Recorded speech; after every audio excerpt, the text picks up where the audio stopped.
Hello दोस्तों, एक बार फिर से आप सभी का बहुत बहुत स्वागत है। दोस्तों, बहुत अफसोस की बात है कि मध्य प्रदेश में ईवीएम के साथ खिलवाड़ हुआ। ईवीएम के साथ खिलौने की तरह खिलवाड़ किया गया। जिस ईवीएम को स्ट्रांग रूम में जाना चाहिए था, वो ईवीएम कब्रिस्तान में पहुंच गई। जी हां दोस्तों, बहुत ही सनसनीखेज खबर लेकर हाजिर हूं। और सिर्फ यही नहीं दोस्तों, ईवीएम को लेकर ऐसी खबर सामने आई है जिसको जानकर आप लोग भी हैरान रह जाएंगे। जिस ईवीएम की इलेक्शन कमीशन तारीफ कर रहा है, अगर इलेक्शन कमीशन ये वीडियो देख लेगा तो वो भी दोस्तों शर्म से डूब जाएगा कि उसके राज में किस तरीके से चुनाव हुआ है। मध्य प्रदेश में जिस तरीके से चुनाव हुआ है वो लोकतंत्र पर सवाल है। जिस निष्पक्ष और स्वतंत्र रूप से चुनाव कराने का दावा इलेक्शन कमीशन करता है, क्या वाकई निष्पक्ष चुनाव हमारे देश में हो रहा है? नहीं हो रहा है दोस्तों, क्योंकि खबरें देखिए कैसी आई हैं। शिवपुरी से यह खबर पहले आप देखिए, उसके बाद मैं धीरे धीरे सारी खबरें आपके सामने खोलूंगा, सारी परतें खोलूंगा किस तरीके से ईवीएम को लेकर यहां पर छेड़छाड़ की गई है। दोस्तों, शिवपुरी से यह खबर आप देखिए, स्ट्रांग रूम के स्थान पर कब्रिस्तान पहुंच गई ईवीएम। सिर्फ इतना ही नहीं, स्ट्रांग रूम के बाहर सुरक्षा ही नहीं है और अब ईवीएम में गड़बड़ी की आशंका जताई जा रही है। अब पहरेदारी की जा रही है। जी हां दोस्तों, सुरक्षा ही नहीं है। जहां ईवीएम को स्ट्रांग रूम में ले जाना चाहिए था, वहां ईवीएम कब्रिस्तान में पहुंच गई और जिस स्ट्रांग रूम में ईवीएम को रखा गया है वहां पर पर्याप्त सुरक्षा नहीं है और अब पहरेदारी की जा रही है जो कि नाकाफी लग रही है। यह देखिए एक और अहम खबर, ईवीएम की निगरानी के लिए निगहबानी, सुरक्षा व्यवस्था पर बीएसपी कांग्रेस को विश्वास नहीं है। जी हां दोस्तों, क्या माना जाए कि मध्य प्रदेश में निष्पक्ष चुनाव हुआ है? दोस्तों, एक और सबूत मैं आपको देना चाहता हूं कि किस तरीके से मुरैना के दिमनी इलाके में फर्जी वोटिंग हुई। दावा किया जा रहा है, एक महिला के द्वारा दावा किया गया है कि जब वहां पर वोटिंग हो रही थी, जब वोट डाला जा रहा था, तो कुछ लोग देख रहे थे वहां पर कि ये महिला किसे वोट डाल रही है, कांग्रेस को डाल रही है, बीएसपी को डाल रही है, भारतीय जनता पार्टी को डाल रही है। जिस इलाके में इस महिला द्वारा फर्जी वोटिंग का आरोप लगाया गया वो इलाका है दिमनी, जहां से मोदी के मंत्री नरेंद्र सिंह तोमर विधानसभा का चुनाव लड़ रहे हैं। सुनिए महिला ने क्या कहा। तो देखा जा रहा है। हाँ। क्यों देखा जा रहा है? कौन देख रहा है? वहाँ पे लड़के खड़े हैं। अच्छा। फर्जी वोट डाले जा रहे हैं। बहुत देर से हम 2 घंटे वो खड़े हैं लेंस में, वोट फर्जी डाले जा रहे हैं। एक मिनट रुकिए। क्यों डाले जा रहे हैं फर्जी वोट? फर्जी वोट कौन डाल रहा है? उसमें लड़के का नाम नहीं जानते। तो सुना आपने दोस्तों, क्या चुनाव आयोग ने इस बयान का संज्ञान लिया? नहीं लिया दोस्तों। चुनाव आयोग इस मामले पर बिल्कुल चुप्पी साधे हुए है। चुनाव आयोग की सक्रियता पर सवाल खड़े हो रहे हैं, चुनाव आयोग की भूमिका पर सवाल खड़े हो रहे हैं। एक और खबर मैं आपको दिखाना चाहता हूं, भोपाल से यह खबर है। देखिए, भोपाल में तकनीकी खराबी के बाद 10 ईवीएम बदली गई, फर्जी मतदान की शिकायत की गई, बीजेपी कांग्रेस कार्यकर्ता आपस में भिड़ गए। इतना ही नहीं दोस्तों, एक और चौंकाने वाली खबर शिवपुरी से है, जहां कोलारस और घोसीपुरा में ईवीएम मशीन खराब हो गई, वोटिंग में देरी हुई। तो देख रहे हैं आप, ईवीएम खराब होती है, 10-10 घंटे लग जाते हैं उसे सही करने में, दुरुस्त करने में। और उस दौरान जब ईवीएम को दुरुस्त किया जा रहा होता है तो उस दौरान वहां सीसीटीवी कैमरा भी काम नहीं करता है। एक ईवीएम खराब होती है तो उस ईवीएम को सही करने में घंटों लग जाते हैं और उस बीच क्या सेटिंग हो जाए कौन जाने। कौन ईवीएम में क्या सेटिंग कर दे, इसकी जिम्मेदारी क्या चुनाव आयोग ले पाएगा? चुनाव आयोग की जिम्मेदारी क्या है कि हमारे देश में निष्पक्ष तरीके से चुनाव हो। लेकिन ये जो ईवीएम खराब हो रही है, ईवीएम से छेड़छाड़ हो रहा है, ईवीएम को स्ट्रांग रूम में नहीं ले जाया गया, यहां कब्रिस्तान में ले जाया गया, इसकी जवाबदेही किसकी है? मैं चुनाव आयोग से पूछना चाहता हूं। वो चुनाव आयोग जो चीख चीख कर ईवीएम की तारीफ करता है, वो चुनाव आयोग जो लगातार ईवीएम की प्रशंसा कर रहा है कि ईवीएम से सही तरीके से चुनाव हो रहा है, तेज गति से मतदान हो रहा है। क्या ये तेज गति से मतदान है?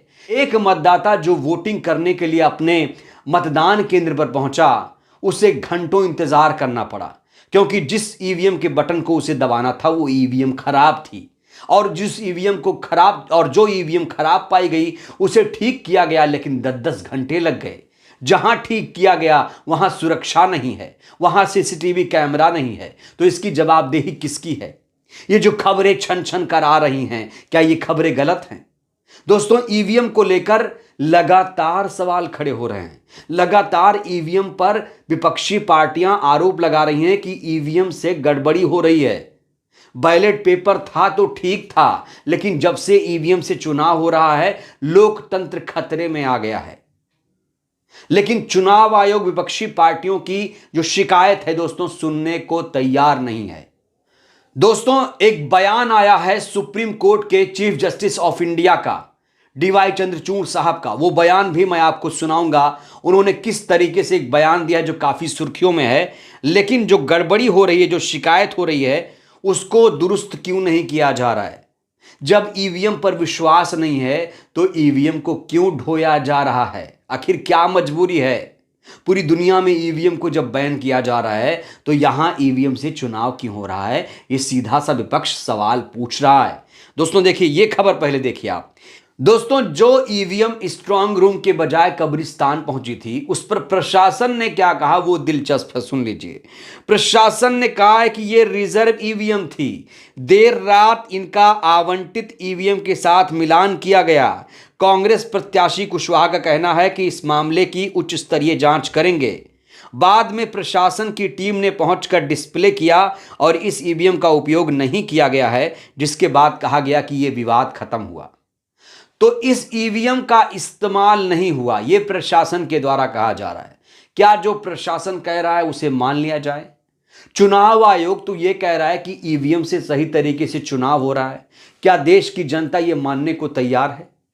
क्योंकि ईवीएम में तकनीकी खराबी लगातार आती है, और जब भी तकनीकी खराबी आती है तो उसे दुरुस्त करने के लिए कहीं और ले जाया जाता है। फिर वही ईवीएम घूमकर मतदान केंद्र पहुंच जाती है। तो दोस्तों, यहीं पर एक शक खड़ा होता है। यहीं पर लोग शक करना शुरू कर देते हैं कि वो जो ईवीएम खराब हुई थी उसका दोबारा इस्तेमाल कैसे हुआ, क्यों हुआ? उसमें अगर छेड़छाड़ हो गई होगी तो इसकी जिम्मेदारी कौन लेगा? ये बहुत बड़ा सवाल है दोस्तों, क्योंकि ईवीएम में तकनीकी खराबी के नाम पर लगातार जो विपक्षी पार्टियां हैं ये आरोप लगा रही हैं कि जब ईवीएम खराब होती है तो वहां पर अंदर खाने छेड़खानी की जाती है, अंदर खाने ईवीएम को हैक कर लिया जाता है।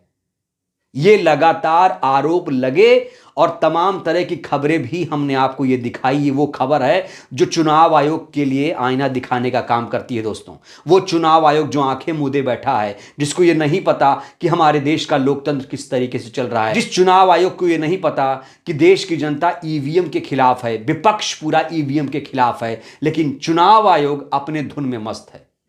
और भारतीय जनता पार्टी, सत्ताधारी पार्टी दोस्तों, अभी भी ईवीएम को लेकर चिपकी हुई है। वो इन खबरों के बावजूद ईवीएम की लगातार तारीफ कर रही है। दोस्तों, इस बीच सीजेआई साहब का एक बहुत बड़ा बयान सामने आया है। ये बयान बहुत जरूरी है दोस्तों, जानना आपको भी।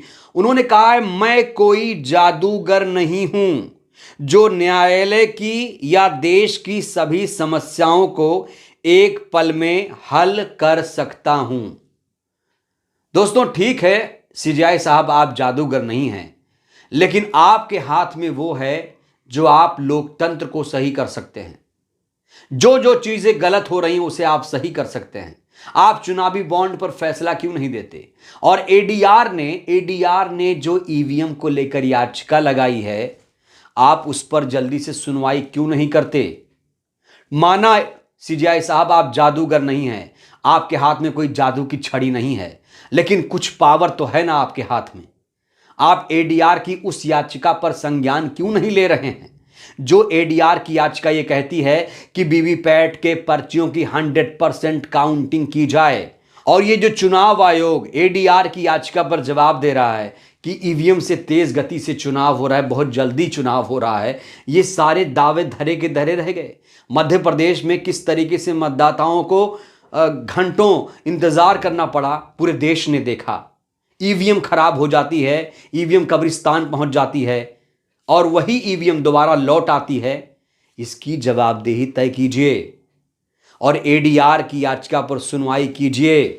सीजेआई साहब एडीआर की याचिका पर सुनवाई करिए। देश की जनता पर आपका यह बहुत बड़ा एहसान होगा और ईवीएम पर बड़ा फैसला लीजिए। बांग्लादेश ने ईवीएम को बैन कर दिया, अमेरिका ने बैन कर दिया, तमाम यूरोपीय देशों ने बैन कर दिया है, लेकिन अभी भी भारत में ईवीएम से चुनाव क्यों हो रहा है? विपक्ष लगातार सवाल खड़े कर रहा है। यहां तक कि आम जनता अब कह रही है कि ईवीएम हटाओ, लोकतंत्र बचाओ।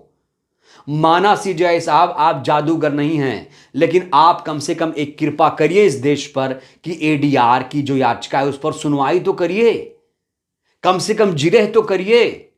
क्यों नहीं इस पर सुनवाई अभी तक हुई?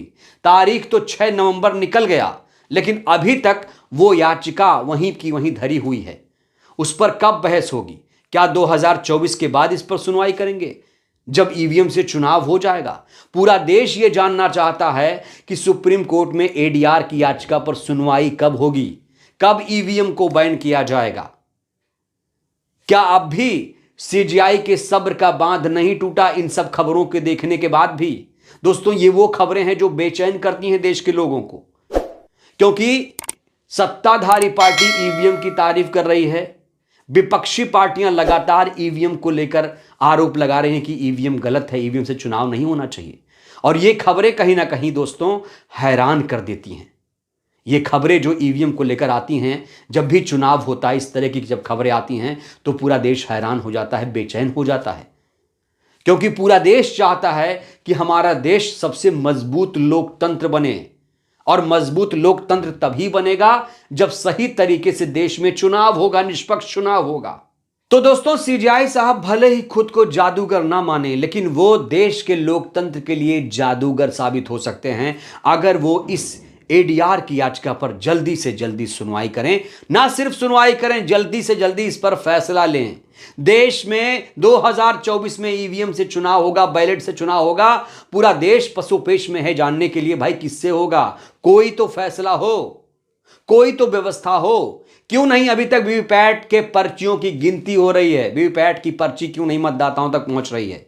यह भी एक बहुत बड़ा सवाल है। तो दोस्तों, अब आखिरी उम्मीद देश के चीफ जस्टिस ऑफ इंडिया से है। देखते हैं वो एडीआर की याचिका पर कितनी जल्दी सुनवाई करते हैं, कितनी जल्दी फैसला सुनाते हैं। पूरा देश उनके फैसले का इंतजार कर रहा है। फिलहाल के लिए दोस्तों इस वीडियो में इतना ही। मैं चाहता हूं इस वीडियो को हर व्यूअर जो भी देख रहा है लाइक जरूर करके जाए, लाइक जरूर करिएगा इस वीडियो को दोस्तों, और कमेंट जरूर करिएगा ईवीएम से चुनाव होना चाहिए या बैलेट पेपर से होना चाहिए। इन खबरों को लेकर आपकी क्या प्रतिक्रिया, अपनी प्रतिक्रिया आप लोग जरूर दीजिएगा। वीडियो को लाइक करिए, चैनल को सब्सक्राइब करिए, सहयोग करिए, वीडियो को जन जन तक पहुंचाइए, जिससे देश की जनता जागरूक हो। जय भारत, जय संविधान। शुक्रिया।